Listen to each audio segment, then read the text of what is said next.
Dear friends, I hope that you are well, that in this time you're finding places to offer your service and places to be generous and kind with one another.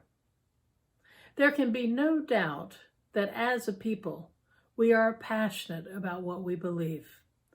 Republican, Democrat, Independent, undecided. We long for a world we are not seeing. I hear so many voices clamoring to be heard, seeking to propose a way or an opinion. But it is time for us as people of God, as people who have made covenants to follow the teachings of Jesus Christ, to turn down the rhetoric of partisanship and to focus instead on the commandments of God and how we live our lives.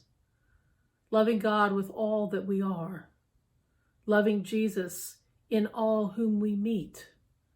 Loving our neighbors as we wish to be loved means that our opinions and our passions are tempered by our care for one another. I pray in this time that you and I together might be a witness for something greater, a love beyond knowing, a love that calls us to be our best selves when we are faced with the hardest tasks.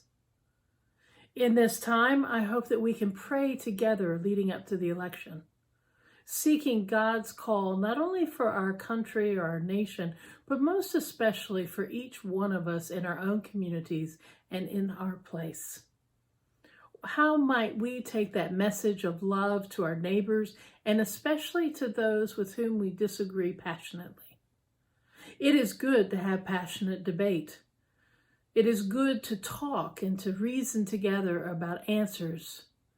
But when that passion for debate turns to dehumanization and degradation of one another, when it reduces to calling one another names and dismissing each other's opinions as unfounded, we have lost our way. You and I know better.